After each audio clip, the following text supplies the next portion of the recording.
தண்ணி கொடுங்க, தண்ணி போட்டு.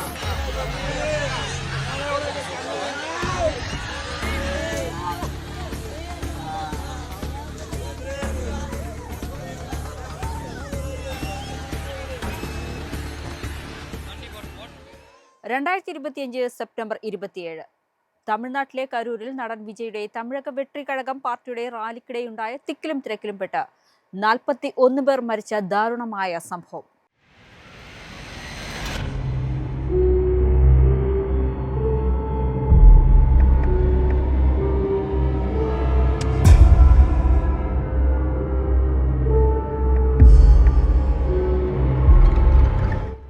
വൻ കോളിളക്കം സൃഷ്ടിച്ച കരൂർ ദുരന്തത്തിനു ശേഷം വിജയ് ജനങ്ങളെ ഉപേക്ഷിച്ച് ഒളിച്ചോടിയെന്ന തരത്തിൽ രാഷ്ട്രീയ എതിരാളികൾ നടത്തിയ പ്രചാരണങ്ങൾ ഏറെയായിരുന്നു. ഇവയൊക്കെ തള്ളിക്കളഞ്ഞുകൊണ്ട് കഴിഞ്ഞ ദിവസം നടത്തിയ കരൂർ സന്ദർശനത്തിൽ മുഖ്യമന്ത്രി ജനങ്ങളെ കയ്യിലെടുത്തത് ഇങ്ങനെ: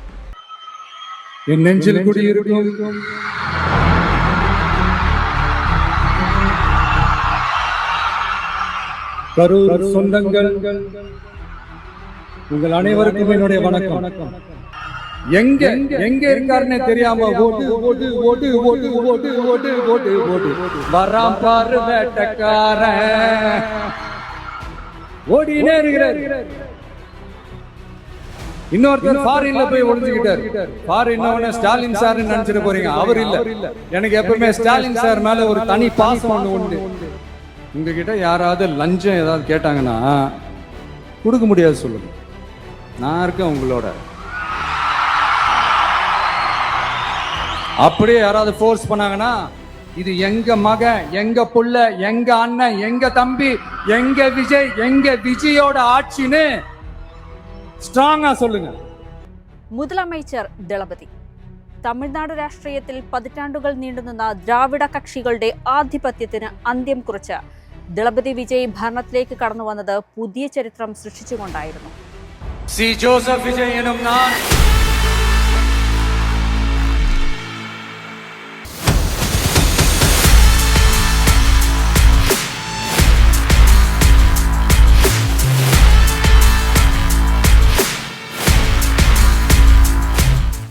DMK, AIDMK പാർട്ടികൾ തേർവാഴ്ച നടത്തിയിരുന്ന തമിഴ്നാട്ടിൽ കേവലം 2 വയസ്സ് തികച്ച് അവകാശപ്പെടാനില്ലാത്ത നടൻ വിജയുടെ തമിഴക വെട്രിക്കഴകം നടത്തിയ വിജയക്കുതിപ്പിന് സമാനതകളില്ല.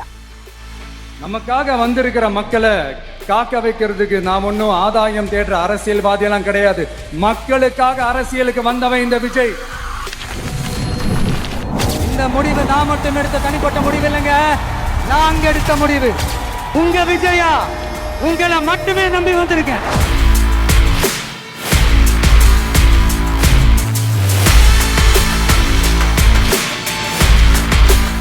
ഒരു കാലത്ത് സജീവമായി നിലനിന്നിരുന്ന ഫാൻസ് അസോസിയേഷനുകൾ കൈമുതലാക്കി ആരംഭിച്ച പാർട്ടി ഇന്ന് തമിഴ്നാടിന്റെ ഭരണ സാന്നിധ്യം ഏറ്റെടുത്ത് മുന്നേറുമ്പോൾ അധികാരമേറ്റ ആദ്യ നാളുകളിൽ തന്നെ അഴിമതിക്കാർക്കും വൻകിട കോർപ്പറേറ്റുകൾക്കും ശക്തമായ പ്രഹരമേൽപ്പിച്ചിരിക്കുകയാണ് മുഖ്യമന്ത്രി വിജയ്.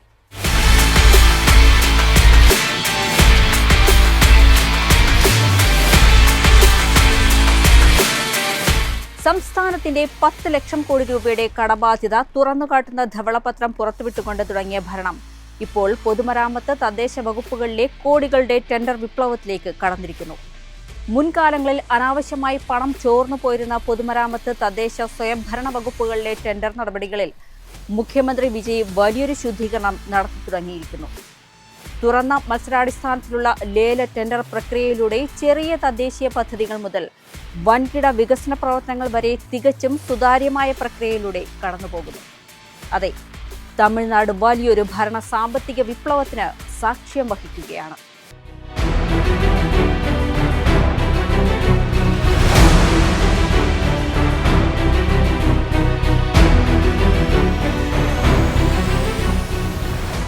സംസ്ഥാനത്ത് പൊതുമരാമത്ത് പണികൾക്കായി ടെൻഡർ വിളിക്കുമ്പോൾ കരാറുകാർ ഔദ്യോഗികമായി നിശ്ചയിച്ചിരുന്ന തുകയേക്കാൾ വളരെ കുറഞ്ഞ നിരക്കുകൾ രേഖപ്പെടുത്തുന്ന അവിശ്വസനീയമായ കാഴ്ചയാണ് ഇപ്പോൾ കാണുന്നത്. രാഷ്ട്രീയ ഉദ്യോഗസ്ഥ അവിശുദ്ധ കൂട്ടുകെട്ടിനാൽ വിഷലിപ്തമായിരുന്ന ഒരു മേഖല ടെൻഡറുകൾ അട്ടിമറിക്കുകയും കമ്മീഷൻ മുൻകൂട്ടി നിശ്ചയിക്കുകയും ചെയ്തിരുന്ന രീതിക്ക് ഏറെക്കുറെ അറുതി വന്നിരിക്കുന്നു. ഗ്രേറ്റർ ചെന്നൈ കോർപ്പറേഷന്റെ പരിധിയിലെ അമ്പത്തൂർ സോണിൽ റോഡ് പുനരുദ്ധാരണ ജോലികൾക്കായി 26 ലക്ഷം രൂപ ചെലവ് പ്രതീക്ഷിച്ച പ്രവൃത്തികൾക്കായി 9 കരാറുകാരാണ് മത്സരിച്ചത്. ഇതിൽ 8 പേരും കുറഞ്ഞ നിരക്കുകൾ സമർപ്പിച്ചു. ഒടുവിൽ 25% തുക കുറച്ച് ഏകദേശം 16 ലക്ഷം രൂപയ്ക്ക് ഈ കരാർ ഒരാൾ ഉറപ്പിച്ചു. ഒരൊറ്റ ചെറിയ ടെൻഡറിലൂടെ മാത്രം ഖജനാവിന് ലഭിച്ചത് 9 ലക്ഷം രൂപയുടെ ലാഭം. സമാനമായ രീതിയിൽ സംസ്ഥാനത്തിന്റെ പല ഭാഗങ്ങളിലും ഇത്തരത്തിൽ വൻതോതിൽ തുക കുറച്ചുകൊണ്ട് കരാർ ഒപ്പിടാൻ കരാറുകാർ തയ്യാറായി എന്നതാണ് പുതിയ റിപ്പോർട്ടുകൾ. ചെറിയ നിർമ്മാണ പ്രവർത്തനങ്ങളിൽ മാത്രമല്ല, വൻകിട കോർപ്പറേറ്റ് പ്രോജക്റ്റുകൾക്ക് പിന്നിൽ നടക്കുന്ന കള്ളക്കളികളെയും കയ്യോടെ പിടികൂടുന്നുണ്ട് പുതിയ ഭരണ നേതൃത്വം. മുൻ ഭരണകാലത്ത് കേന്ദ്ര സർക്കാരിന്റെ RTSS പദ്ധതിയുടെ ഭാഗമായി അദാനി എനർജി സൊല്യൂഷൻസിന് നൽകാൻ നിശ്ചയിച്ചിരുന്ന 20,000 കോടി രൂപയുടെ mega smart metre project Vijay സർക്കാർ ഔദ്യോഗികമായി റദ്ദാക്കിയത് ഇതിന്റെ മികച്ച തെളിവാണ്.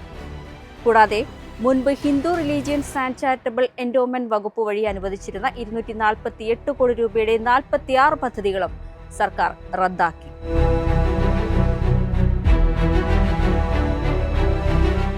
താഴെത്തട്ടിലുള്ള ജനകീയ വിഷയങ്ങളിൽ ഊന്നിയുള്ള രാഷ്ട്രീയത്തിനാണ് ഇപ്പോൾ തമിഴകം അംഗീകാരം നൽകിയിരിക്കുന്നത്. വിജയ് അവതരിപ്പിച്ച രാഷ്ട്രീയ കാഴ്ചപ്പാട് ജനക്ഷേമം, സാങ്കേതിക വിദ്യ, സ്ത്രീ ശാക്തീകരണം, യുവജന വികസനം, കർഷക ക്ഷേമം, അഴിമതിരഹിത ഭരണം എന്നിവയെ കേന്ദ്രീകരിച്ചുള്ളതാണ്. തമിഴ്നാടിനെ വ്യവസായ സൗഹൃദമാക്കുന്നതിന്റെ ഭാഗമായി ജപ്പാനിലെ ഹിറ്റാച്ചി കമ്പനിയുമായി ചെന്നൈ പോരൂരിലും ചെങ്കൽപ്പേട്ടിലുമായി 1000 കോടി രൂപയുടെ പുതിയ നിക്ഷേപ കരാറിൽ ഒപ്പുവയ്ക്കാനും 1000-ഓളം പേർക്ക് ഉയർന്ന സാങ്കേതിക മേഖലകളിൽ ജോലി നൽകാനും സർക്കാരിന് കഴിഞ്ഞിട്ടുണ്ട്. തമിഴ്നാട്ടിൽ ആരംഭിച്ച പുതിയ ടെൻഡർ പരിഷ്കാരങ്ങളും അഴിമതി വിരുദ്ധ നീക്കങ്ങളും ഇന്ത്യൻ ഭരണരംഗത്ത് തന്നെ പുതിയൊരു മാതൃക സൃഷ്ടിക്കുകയാണെന്ന് സാമ്പത്തിക വിദഗ്ധരും സമ്മതിക്കുന്നു. ഇതോടൊപ്പം കൂടുതൽ ജനക്ഷേമകരമായ പദ്ധതികളും തെരഞ്ഞെടുപ്പ് വേളയിൽ നൽകിയ പ്രഖ്യാപനങ്ങളും വിജയ് ഒന്നൊന്നായി യാഥാർത്ഥ്യമാക്കിക്കൊണ്ടിരിക്കുകയാണ്. അതിലൊന്നാണ് സ്ത്രീ സുരക്ഷ മുൻനിർത്തി പ്രഖ്യാപിച്ച പ്രത്യേക ദൗത്യസേനയായ സിംഗപ്പൺ. സേനയിലേക്ക് 2500 വനിതാ പോലീസുകാരെ നിയമിച്ച് കുറ്റകൃത്യങ്ങൾ തടയുന്നതിൽ സിംഗപ്പൺ സേന നിർണായക പങ്ക് വഹിക്കുമെന്നാണ് മുഖ്യമന്ത്രിയുടെ വാഗ്ദാനം.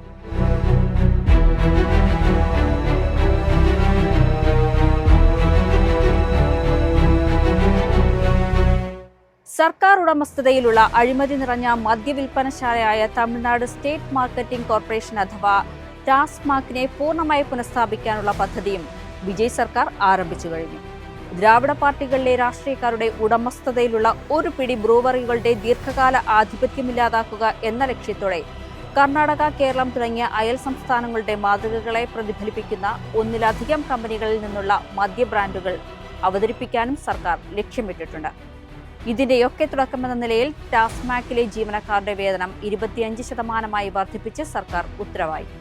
அந்த டாஸ்மாக் ஊழியர்களுக்கு 25% ஊதிய உயர்வு வழங்கப்படணும் அப்படின்னு சொல்லியிருக்கிறார். உதவி விற்பனையாளர்களுக்கு 14,030 ரூபாயிலிருந்து 17,925 രൂപ ஊதிய உயர்வு வழங்கப்படும்.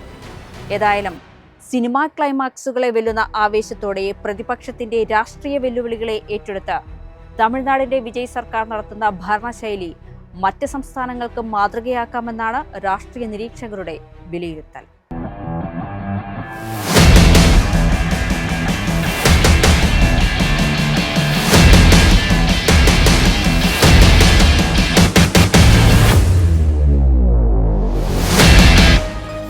എളുപ്പത്തിൽ സമ്പാദ്യം വളർത്താം. ഇന്ന് തന്നെ മൈഫിൻ TV ആപ്പ് ഡൗൺലോഡ് ചെയ്യൂ.